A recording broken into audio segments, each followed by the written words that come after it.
அம்மா நீ நமக்கு பிள்ளைங்கள்லாம் என்ன சாப்பாடுமா பாப்பா பார்த்துடலாம். இங்கே பாருங்க, சுட சுட சாதம், அதாவது உதிரி உதிரியாக பண்ணியிருக்கேன். ரெண்டாவது இதெல்லாம் நாங்களே வடிச்சிருக்கோம், அதாவது பொங்கி வடிச்சிருக்கிற சாதம். இது வந்து பார்த்திங்கன்னா பச்சை புளி ரசம்னு சொல்லுவாங்க. அதாவது அடுப்பில் வைக்காமல் சின்ன வெங்காயம், இஞ்சி, வெள்ளைப்பூடு, சீரகம், பச்சை மிளகாய் எல்லாமே இடித்து அப்படியே சேர்த்துருக்கோம். இது வந்து ரொம்ப உடம்புக்கு ரொம்ப ஆரோக்கியமானது. பாருங்கள் எவ்வளோ அழகாக இருக்குன்னு. இது வந்து பார்த்திங்கன்னா புடலங்காய் பருப்பு போட்டு புடலங்காய் வந்துட்டு கூட்டு மாதிரி செஞ்சிட்ருக்குறோம். இது வந்து பார்த்திங்கன்னா பீன்ஸ் பொரியல் பண்ணியிருக்கேன். இது வந்து பார்த்திங்கன்னா நம்மளோட வெண்டைக்காய் பொரியல் பண்ணியிருக்கிறேன். இன்றைக்கி எல்லாருக்குமே வந்துட்டு நாளை பொங்கல் நல்வாழ்த்துக்கள். எல்லோரும் ரொம்ப கவனமாக போங்க, வண்டியில் போகும்போது ரொம்ப கவனமாக போங்க.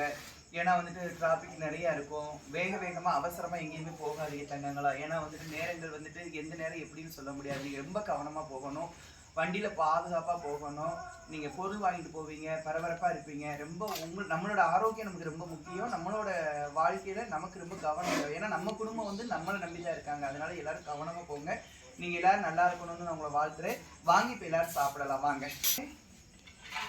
வாங்கிக்கோங்க தங்கங்களா.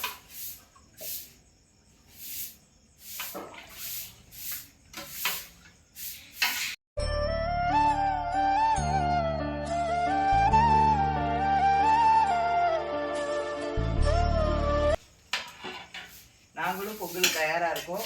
கரும்பு எல்லாமே வாங்கிட்டு வந்துட்டோம், கிழங்கு எல்லாமே வாங்கிட்டு வந்துட்டோம். நாளைக்கு நாங்களும் பொங்கல் கொண்டாடுறோம். நான் நாளைக்கு வீடியோ போடுறேன் பாருங்கள். உங்களுக்காக நானும் பிரார்த்தனை நிறைய பண்ணியிருக்கேன்.